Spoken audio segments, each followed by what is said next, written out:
Hi everyone, मैं राकेश त्रिवेदी आप सभी का एक बार फिर से स्वागत करता हूं अपने YouTube channel Equity Edge Learning Centre पे। तबीयत ख़राब होने की वजह से कल की डेली एनालिसिस की वीडियो हम लोग नहीं डाल पाए थे। अभी जस्ट फ्री हुआ डॉक्टर के पास से और आप लोगों के पास आ गया हूँ अपनी नई वीडियो को लेके। तो बात करते हैं हम लोग कि निफ्टी में आज और कल के दिन में क्या क्या स्ट्रक्चर्स का मूवमेंट हुआ है, किस तरह से निफ्टी ने मूवमेंट दिया है। यहाँ पे हम लोगों ने बात की थी कि ये फ्लैट करेक्शन है और ये फ्लैट करेक्शन का वेव बी का ये फॉर्मेशन यहाँ से अनफोल्ड हुआ है वेव बी, और उसी के तहत हम लोगों ने ये बात की थी कि वेव बी का टारगेट जो होगा वो मैक्सिमम कहाँ तक होना चाहिए था, उसके बारे में हम लोगों ने बात की थी कि वेव बी 23,570 के आसपास तक का हाई लगाना चाहिए।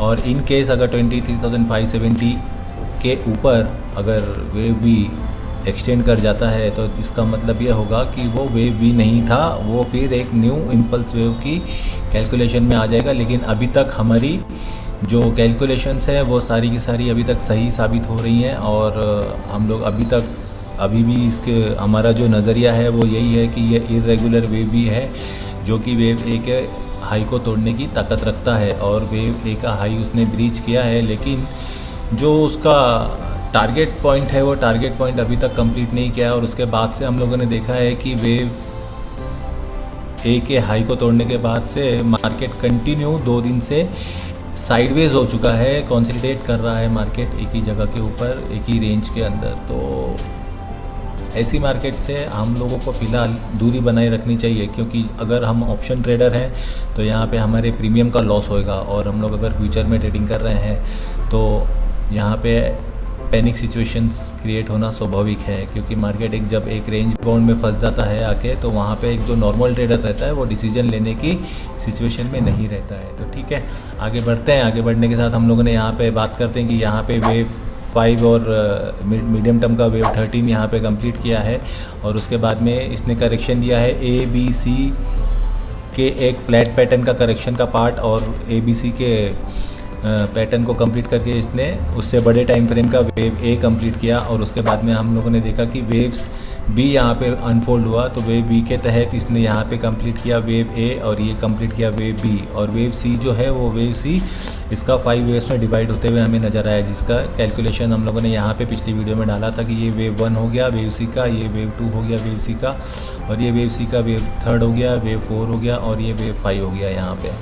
ठीक है, तो ये एक फ्लैट करेक्शन का पार्ट है जहाँ पे थोड़ा सा हम लोगों को मार्केट थमता हुआ सा नज़र आ रहा है। और अगर ये मार्केट वाकई में इम्पल्स मार्केट रहता या न्यू बुल रन का मार्केट रहता, तो जितना टाइम इसने तोड़ने के लिए लिया है यहाँ से लेके यहाँ तक, जितना टाइम इसने तोड़ने के लिए लिया था उससे कम टाइम में मार्केट ने इस हाई को एक्चुअली तोड़ देना चाहिए था। लेकिन मार्केट कंटिन्यूसली इससे ज़्यादा टाइम ले चुका है। इन शॉर्ट ये कहूँ कि इससे 3 टाइम फॉल ज़्यादा ले चुका है, और टाइम लेने के साथ में वो एक कंसोलिडेशन जोन में जाते हुए दिखाई दे रहा है। तो ये इम्पल्स वेव नहीं हो सकता है। हाल फिलहाल की सिचुएशन में हम लोग इस चीज़ को कंसिडर कर रहे हैं कि ये वेव बी जो है ये फ्लैट करेक्शन है, और फ्लैट करेक्शन का वेव भी यहाँ पे चल रहा है। ठीक है, तो अब बात हम लोग ये करने जा रहे हैं कि अब आगे हम लोगों की रणनीति क्या होनी चाहिए। तो हमारी रणनीति सीधी सी है, सिंपल सी है। वो ये कि जहाँ पे हम लोगों ने पिछले वीक में हम लोगों ने बात की थी कि 156 के नीचे अगर बाज़ार हमको जाते हुए दिखाई देगा तो इट इज़ एक कन्फर्मेशन होएगा वो हमारे लिए कि यहाँ पे वेव सी अनफोल्ड हो चुका है। लेकिन मार्केट ने कल जो लो बनाया मार्केट ने 208 रुपये का कुछ लो बनाया, 23,208 का, और मार्केट वहीं से फिर से बाउंस बैक होके आज मार्केट ने फिर एक नया हाई बना दिया 23,441.95 पैसे का। ठीक है, तो और क्लोजिंग जो मार्केट ने आज दी है वो दी है यहाँ पे 23,330 की। यहाँ पे कंटिन्यूसली देखने वाली बात यह है कि जो वेव 5 का हाई है उसी वेव 5 के हाई के इर्द गिर्द ही हमें निफ्टी की फाइनल क्लोजिंग आते हुए दिखाई दे रही है ईच एंड एवरी डे। तो कंसिडर करते हुए चलेंगे हम लोग कि ये वेव भी फ्लैट करेक्शन का एक पार्ट है, और उसके तहत अभी भी हम लोग यहाँ पे किसी भी पोजीशन लेने की सिचुएशन में नहीं आए हैं, क्योंकि या तो हम लोग अगर पोजीशन लेंगे तो 570 के अराउंड लेंगे और 570 के अराउंड अगर हम लोग लेंगे तो वहाँ से हमारा स्टॉप लॉस होगा सिर्फ 40 पॉइंट का स्टॉप लॉस होगा, मतलब 610 का स्टॉप लॉस से हम लोग पोजीशन लेंगे इनकेस लेंगे तो। और नहीं तो जहाँ पे कंफर्मेशन हमारा जो आ रहा है वो कंफर्मेशन हमारा आ रहा है। अब ये जो कंसोलिडेशन जोन है, ये कंसोलिडेशन जोन अगर ब्रेक करता है मार्केट यहाँ से, तो ये जो कंसोलिडेशन जोन है इस कंसोलिडेशन जोन को हम लोग यहाँ पे मार्क करेंगे 23,205। यहाँ पे अगर हम लोग एंट्री लेते हैं तो एंट्री लेने के टाइम पे इस बात का ध्यान रखिएगा कि जो भी स्टॉप लॉस होगा हमारा वो रिसेंट हाई हमारा स्टॉप लॉस बनेगा, लेकिन क्लोजिंग हमको बहुत ज़रूरी है इस बॉक्स के नीचे आना, ठीक है। तो निफ्टी के उसमें कुछ ज़्यादा कुछ है नहीं आज की वीडियो में बात करने के लिए, क्योंकि मार्केट कंसोलिडेटेड है और ऐसी कंसोलिडेशन मार्केट के बारे में हम लोग क्या ही बात करें। अब हम लोग देख लेते हैं एक नज़र यहाँ पे आगे बढ़ते हुए बैंक निफ्टी की ओर, ठीक है। तो बैंक निफ्टी हमसे क्या कहना चाह रही है, तो बैंक निफ्टी की बात हम लोग यहाँ पे ये देख लेते हैं एक बार, इसके ऊपर भी नज़र घुमा लेते हैं। ये क्लियर कट एक ये भी पैटर्न यही दिखा रहा है कि यहाँ से जो करेक्शन हुआ है ये है हमारा, यहाँ से करेक्शन हुआ ये वेव ए है और ये वेव बी का यहाँ पे कहीं ना कहीं यहाँ पे फॉर्मेशन बनते हुए हमें दिखाई दे रहा है, ठीक है। तो यहाँ से इसमें भी एक पार्ट करेक्शन का आना ही चाहिए। कहाँ तक आना चाहिए, वो मैक्सिमम 61.80% तक आना चाहिए। तो हम लोग एक बार देख लेते हैं कि कहाँ से कहाँ तक हो सकता है हमारा वेव सी अनफोल्डिंग का टारगेट कहाँ तक हो सकता है। तो इसके लिए हम लोग यूज़ करेंगे फिबोनाची की एक्सटेंशन टूल का, और फिबोनाची के एक्सटेंशन टूल पे हम लोगों ने ये मार्क किया हमारा वेव ए, और यहाँ पे हमारा मार्क कर रहे हैं हम लोग यहाँ पे वेव बी। तो ये जो इसमें हमारा सबसे फर्स्ट टारगेट होगा बैंक निफ्टी में वो 47,170 के अराउंड होगा, और इसके नीचे अगर बैंक निफ्टी कंटिन्यू करता है तो 43,883 तक मार्केट नीचे जाने की कंडीशन में आ सकता है। हम लोग लेवल टू लेवल चलेंगे, सारी की सारी अपडेट्स आपको मिलती रहेंगी टाइम टू टाइम।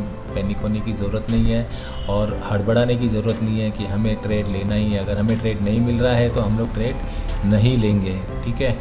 अब हम लोग इसमें हम लोग बैंक निफ्टी में भी यही बात कर रहे हैं कि मैक्सिमम वेसी कहाँ तक आ सकता है, और हालांकि दोनों निफ्टी और बैंक निफ्टी दोनों भी करेक्टिव रैली के उस मोड में है, जहाँ पे निफ्टी के अंदर जो पैटर्न बना है वो फ्लैट करेक्शन का पैटर्न बना है, और यहाँ पे बैंक निफ्टी में जो पैटर्न हमें दिखाई दे रहा है वो भी हमें एक झिकझैक करेक्शन के पैटर्न में हमें दिखाई दे रहा है। तो अकॉर्डिंगली उसी हिसाब से हमें हमारी तैयारी करनी है। ट्रेड के लिए तड़पना नहीं है।